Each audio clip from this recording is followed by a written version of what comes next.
Época compleja esta de Rafael Reyes, por cuanto, digamos que conmovió al país, como ingeniero que era, como empresario que era. Lo cierto del caso es que las gentes, los estudiantes, empezaron a irse a las calles, sobre todo por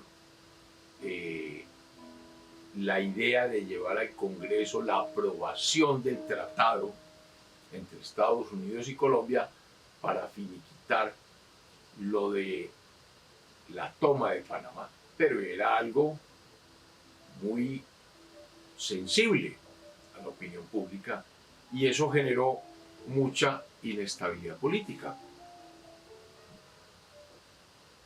Los debates en el Congreso, imagínense ustedes las barras. Recordemos que los cuerpos colegiados como el Congreso, como la Asamblea y el Consejo tienen barras para que los ciudadanos que deseen ir allá a ver lo que está pasando puedan hacerlo. Pero las barras se sensibilizan por la oratoria de lo que escuchan allá. Reyes finalmente ve que no es conveniente lo que está pasando, que esto puede dar al traste con el tratado que quiere lograr que apruebe el Congreso. O sea, él ya, como buen conocedor de la política, sabe que lo de Panamá es un hecho cumplido, que Panamá no lo van a devolver, que Colombia perdió Panamá, lamentablemente. Y entonces se dirige a la asamblea que él citó y renuncia a la presidencia. Rafael Reyes renuncia a la presidencia, no queriendo pero aparecer más como un hombre necesario, y mientras le aceptaban la dimisión, porque en ese caso cuando el presidente no ha terminado su mandato, renuncia ante el Congreso, pero el Congreso debe aceptar la renuncia. Entonces, mientras aceptaba la renuncia, nombra como sucesor encargado del Poder Ejecutivo al designado. El designado era el general Holguín, don Jorge Holguín, cuñado de Miguel Antonio Caro, porque estaba casado con una señora Caro, hermana de Miguel Antonio Caro. Jorge Holguín, encargado de la presidencia mientras tanto, entonces se dirige a la asamblea, la misma asamblea convocada por Reyes, y retira del debate parlamentario el tratado suscrito entre Colombia y los Estados Unidos, y eso calma los ánimos. Dijo, el gobierno considera que no hay sentimiento más sagrado que el amor patrio, ni doctrina más noble que el acatamiento a todas las manifestaciones sinceras en que palpitó el espíritu de la nacionalidad, y que le merece el mayor respeto la opinión de aquellos compatriotas que se han dirigido a la representación nacional en solicitud de que se posponga la consideración de aquellos pactos mientras el país los estudia con la atención que demandan sus antecedentes y su importancia. Es decir, que hay que debatir más en las fuerzas vivas del país, en las universidades, en los municipios, en las calles, en foros, la conveniencia de aprobar ese tratado o no, y finalmente llevarlo al Congreso de la República. Y eso calma las cosas. Holguín declara el estado de sitio. Estado de sitio. El estado de sitio es un estado de conmoción interior que hoy se llama la conmoción interior. Cuando el país se declara en estado de sitio, hoy conmoción interior, el presidente puede dictar decretos legislativos, puede reemplazar al Congreso de la República. Pero la Asamblea no acepta la renuncia de Reyes y entonces corresponde a Reyes nuevamente reasumir el mando, pero mantuvo el estado de sitio. dentro de esos decretos de estado de sitio manda que no se pueden permitir grupos de más de 5 personas reunidas, porque eso conmociona la paz de la República, y tampoco se permite que los directores de los colegios públicos y privados permitan que los alumnos internos salgan de los claustros. En esa época funcionaban mucho los internados, entonces venían alumnos de otras partes, de otras ciudades, de otros pueblos, y si se les permitía salir, pues generaban manifestaciones. Un estudiante es muy, digamos que, susceptible de ser contagiado por una manifestación popular, sobre todo si estudia en un internado. Entonces se les prohíbe a los rectores de los colegios dejar salir a los internos. Luego de tomadas esas medidas, el presidente Reyes levanta el estado de sitio en Bogotá y convoca al Congreso, ya no la asamblea que él tenía, convoca al Congreso a sesiones extraordinarias para el 20 de julio. La asamblea que anteriormente funcionaba había dicho que el 1 de febrero era la fecha en que debía reunirse ordinariamente el Congreso de la República. Entonces se convoca al Congreso, digamos que ese fue el último acto importante de la administración Reyes, convocar nuevamente al Congreso de la República. O sea, ya él no quiere ser aquel hombre que todo lo hace, que todo lo maneja, ya no está pensando en su asamblea, ya es volver a los linderos constitucionales. Hay que decir que el gobierno de Reyes definitivamente sí logró una concordia entre los partidos. Dicen los historiadores en la Hoja de Rubla que ató a su carro la paz, y que lamentablemente los procedimientos y los abusos de un poder ilimitado acumularon sobre su gobierno tan gran desprestigio que el peso de la opinión pública lo derrumbó en breve tiempo, sin sangre ni violencias. Reyes, dicen en la Hoja de Rubla, no tuvo la sagacidad bastante para no oponer resistencia a la ola avasalladora, y dejó el poder y luego se fue del país sigilosamente, salvando su persona de los riesgos consiguientes a la ya temida reacción que ya se oía resonar. Nuevamente Reyes se dirige al ministro de Guerra designado, o sea, al general Jorge Holguín, para manifestarles que se ausentaba de la capital en ejercicio del Poder Ejecutivo. Sale de Bogotá, baja a Girardot, al Río Grande de la Magdalena, y toma un barco o un vapor, como en esa época existían, hacia la costa atlántica. Llegando a Barranquilla, en el puerto de Gamarra, para y hace unas conferencias políticas. Llama al general Ramón González Valencia, quien era el primer designado. Ramón González Valencia es de Santander, del norte de Santander. Ramón González Valencia baja al Río Grande de la Magdalena, estaba en Cúcuta, lo manda a llamar Reyes. Hubo una entrevista entre Reyes y González Valencia. Le dijo Reyes que aceptara la designatura para que se hiciera cargo del gobierno, pero González Valencia no aceptó, sagazmente, para no depender tanto de Reyes y de pronto manejar las cosas. De pronto veía venir lo que una atmósfera tensa, y que de pronto no era Reyes el que debía entregarle el mando por todo lo equivocado que fue su administración.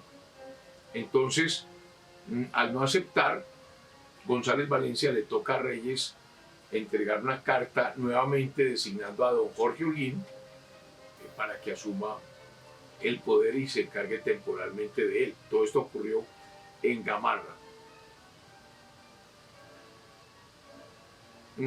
Más abajito, en otro puerto sobre el río Magdalena, en Magangué, Reyes se dirige al país. Le dice que el gobierno tiene pruebas de que se tramaba una revolución general y que el movimiento ya se había conjurado y que ya no había posibilidad de perturbación de la paz.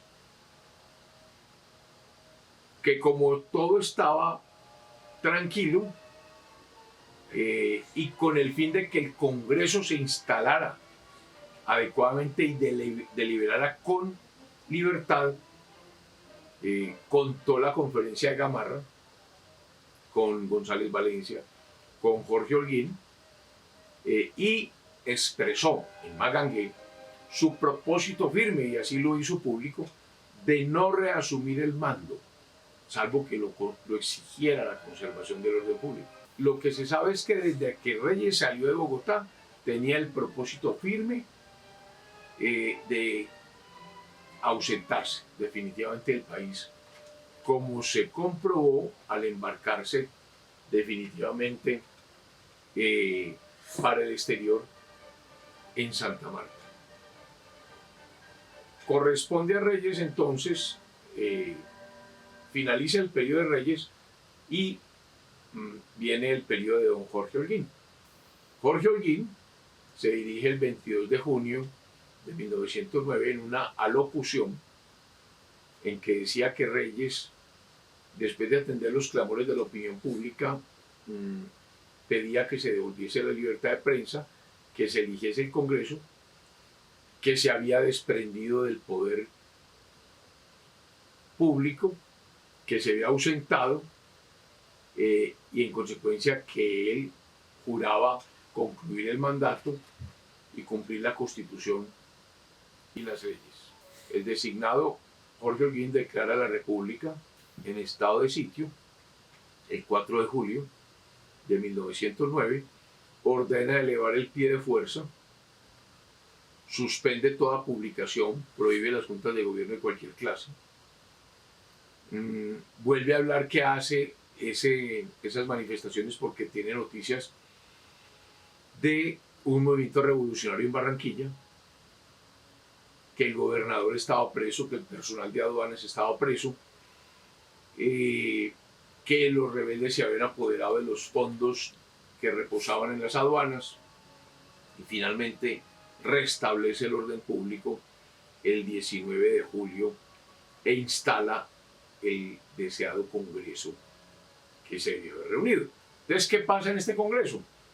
Jorge Holguín termina el encargo, el Congreso Constitucional se reúne el 20 de julio de 1909, restablece la normalidad constitucional y en su sesión del 3 de agosto elige al general Ramón González Valencia para que termine el sexenio de Reyes. No los 10 años que quería, sino los 6 años constitucionales. Recordemos que desde 1886 el mandato del presidente de la República duraba 6 años. Entonces, ese sexenio debía terminar el 7 de agosto de 1910. Entonces, prácticamente era un año de gobierno de Ramón González Valencia y efectivamente es elegido por el Congreso como presidente y por lo tanto fue el sucesor real de el general Rafael Reyes. ¿Qué hace González Valencia? Aquí es donde aparece lo que se llamó en la historia la Unión Republicana, porque conforma su gabinete en todo este año de 1909, 20 de julio de 1909, hasta el 7 de agosto de 1910, con personalidades notables de los dos partidos tradicionales, Partido Conservador y Partido Liberal, que se habían unido en la llamada Unión Republicana para salir del desgaste generado por la Guerra de los 1000 días. Esa Guerra de los 1000 días, yo había dicho que generó las guerrillas. Y me voy a permitir mostrarles este libro, Jorge Villegas, José Yunis, que se llama La Guerra de los Mil Días. Este es un libro editado en 1979. Y miren esta partecita de una anécdota de esa Guerra de los Mil Días para demostrar cómo nace un guerrillero, cómo los partidos políticos o las guerras civiles terminan desdibujadas en guerrilla. Miren esto. Comillas. ¿Por qué van a la guerra estos campesinos que privados de derechos políticos? Ellos que solo eligen y nunca son elegidos. Desconociendo las razones que alegan los políticos, no tienen aparentemente motivación alguna. No es posible responder con un motivo general. Son muchísimos. Aflora todo el odio acumulado contra un sistema que cotidianamente los veja, y se van con su caballo, su machete y sus ansias de liberarse y de cambiar el mundo horrible que los rodea para caer en otro peor. El caso de Cantalicio Reyes, miren la historia de Cantalicio Reyes, da alguna idea de por qué van a los campamentos y de cómo termina su aventura. A la vera del camino real que va de Ibagué a Ambalema, tenía su casa Cantalicio Reyes, agricultor. Era un hombre pacífico, trabajador, apegado a su familia y a sus sembrados. Aunque liberal, no había querido tomar parte en la revolución, en la guerra de los 1000 días. Un día, mientras estaba cuidando sus matas, acertó a pasar por el camino una columna del gobierno conservador. Se acercaron a la casa, robaron allí lo que encontraron y podían llevarse. Luego cerraron y aseguraron por fuera las puertas, dejando adentro a la madre y otros familiares de Cantalicio, y le prendieron fuego a la pajiza vivienda. En el alma de aquel campesino prendió el odio sus voraces llamas. Amoló de lo lindo el machete más largo que pudo conseguir, y bajando a Ambalema se presentó en el campamento del Negro Marín. «Vengo a matar godos», dijo al enrolarse. Y fue desde entonces el más implacable, el más feroz de los macheteros en el norte del Tolima. Devorado por la sed de la venganza, más extraviado cuanto más sangre vertía, pronto llegó a ser terrible aún para sus mismos conmilitares y a no respetar ningún límite para su cólera. Cierto día en Ambalema, llega a una tienda cuya ventera era su daifa y encuentra allí al general Sandalio Delgado, requebrando a la muchacha, cortejándola, pues, a la novia de Cantalicio o a la amiga de Cantalicio. Lo riñe brevemente, descarga sobre él su machete, que le rompe una de las clavículas y lo deja de por vida con un ala caída. Marín, que aprecia mucho a Delgado y a quien incomoda la agresiva turbulencia de Cantalicio, resuelve eliminar a este. Al día siguiente, Cantalicio es sacado de la prisión y fusilado junto con dos infelices desertores. Cierro comillas. Ese es el problema. O sea, ese tema ideológico de la guerra entre los dos partidos, al permitir los partidos que los ejércitos se desintegraran en guerrillas, ocurren locuras que no debieron haber ocurrido. Yo creo que no todo el origen de la violencia política en Colombia es como lo señalan algunos, que es un tema de la Revolución Cubana en 1960. No, esto viene desde 1900, y es un tema que hay que estudiar más a profundidad, porque cuando un guerrillero nace allá, con ese grupo, es muy difícil, después de haber hecho los horrores que les toca hacer, volver a simplemente reintegrarse a un rancho de tierra y decir, aquí no pasó nada. Ese es un tema más complejo y más interesante para analizar en el tema de la guerrilla en Colombia. Lo cierto del caso es que para acabar con todo esto es que nace la Unión Republicana, de la que fueron partícipes tanto liberales como conservadores. El presidente entonces González Valencia, cogobernando con personajes de un al lado y otro partido, convoca una Asamblea Nacional Constituyente. O sea, es necesario reformar la Constitución de 1886. Es inevitable. Hay que hacer una reforma a la Constitución, porque la Constitución de 1886 no garantizaba la participación de quien perdía las elecciones. Y eso no puede ser, porque la mitad del partido es de un color y la otra mitad es de otro color. Entonces, dicta el decreto 126 de febrero 25 de 1910. Los periódicos, los ciudadanos indicaron que eso era conveniente. Muchas poblaciones manifiestan su acuerdo con la idea de esa iniciativa del gobierno, de esa Asamblea Nacional Constituyente. Ya se decía de tiempo atrás que era necesaria una reforma, que debían ocuparse las corporaciones legislativas. Reyes ya había avanzado en eso, su Asamblea Nacional, y era imperioso revisar actos para reformar la Constitución, para garantizar que quien pierda las elecciones de todas maneras tenga participación en los cuerpos colegiados, en las cortes, etc. Ese Congreso de 1909 que convoca González Valencia fue reaccionario a las ideas de Reyes, porque la Asamblea de Reyes la controlaba Reyes.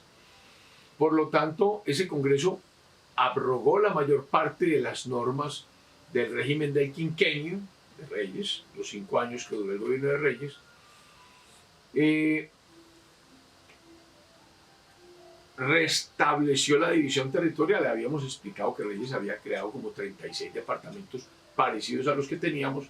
Pues como esto fue reaccionario, restablece la división territorial que existía en 1905, es decir, vuelve el departamento de Antioquia grande, el departamento de Bolívar, departamento de Boyacá, departamento del Cauca, departamento de Cundinamarca, departamento del Magdalena, departamento de Nariño, este sí lo mantuvo, sacándolo del Cauca, departamento de Santander y departamento del Tolima. O sea, agregó simplemente Nariño para sacarlo de ese Cauca tan grande y señaló condiciones para crear nuevos departamentos.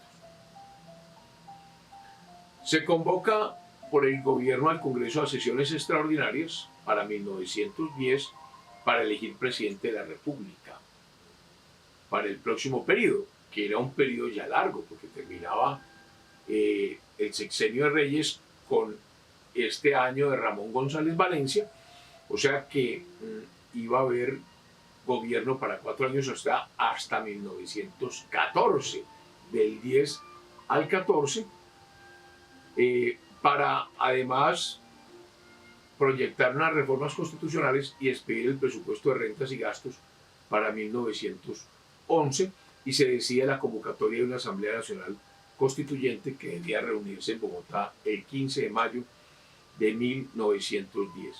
¿Quiénes fueron a esa Asamblea Nacional Constituyente? Porque esa Asamblea en 1910 aprueba unos actos legislativos muy importantes. Por Antioquia, miremos todos los que fueron de Antioquia.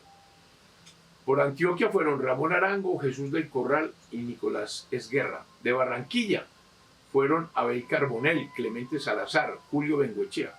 De Bogotá, Emilio Sáiz y Carlos José Espinosa. De Bucaramanga, Aníbal García Herreros, Guillermo Quintero Calderón, que había sido constituyente en 1886, Nicolás Solarte. De Cali, Joaquín Collazos. De Cartagena, Carmelo Arango, Julio Torrente y Lacy de Segovia.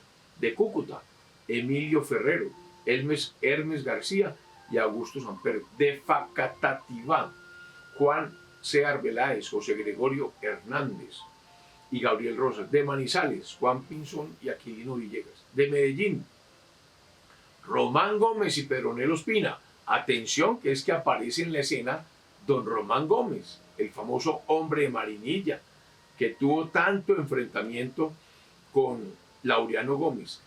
Menciono especialmente a Román Gómez porque Román Gómez y los antioqueños, especialmente Román Gómez, empiezan a jugar un papel muy importante en toda esta primera parte de 1910 a 1930. Entonces, en toda esta hegemonía conservadora, porque los antioqueños quieren es hacer cosas pero sin confrontaciones ideológicas, y por eso se enfrentan a los santanderianos que son tan radicales o a los bogotanos. Entonces, por eso es tan importante Román Gómez, representante de Antioquia, que hizo el tranvía de Oriente, etc. Pedronel Ospina, ya habíamos hablado de Pedronel, el amigo de familia y enemigo político de Rafael Uribe Uribe. Pedronel Ospina fue después presidente de la República en este manejo de los antioqueños, hijo de don Mariano Ospina Rodríguez.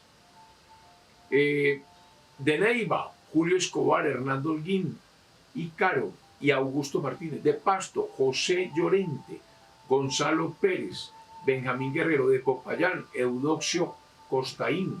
De Santa Rosa, Pedro Carreño y Rafael Valderrama. De Tunja, Nemesio Dulcey, Jesús Perilla y Bartolomé Rodríguez Pérez. Esa fue la Asamblea Nacional, que termina reuniéndose en Bogotá el 15 de mayo de 1910.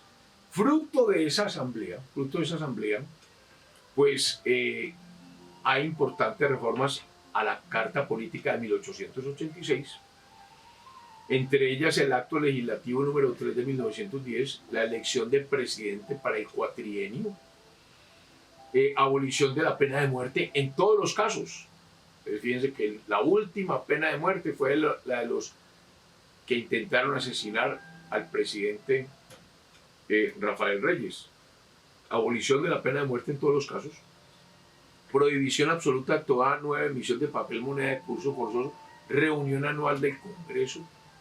Elección anual de 2 designados hechos por el Congreso para ejercer el poder ejecutivo aparte del presidente.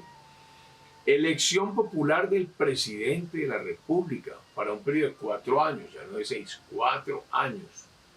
El presidente no es reelegible para el periodo inmediatamente posterior, y él, el presidente, es responsable por sus actos u omisiones que violen la Constitución y las leyes. La Constitución solo puede reformarse por un acto legislativo discutido y aprobado en forma ordinaria en 2 reuniones anuales.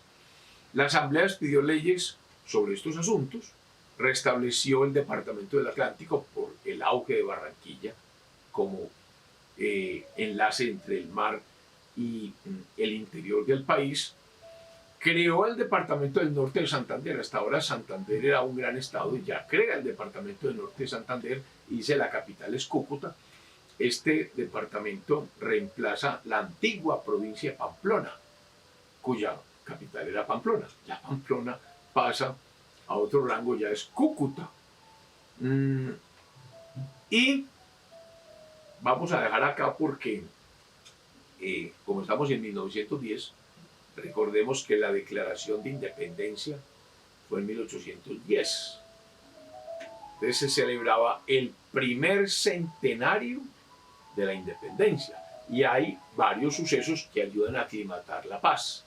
Entre ellos, en Medellín, la creación del famoso Bosque de la Independencia, hoy Jardín Botánico.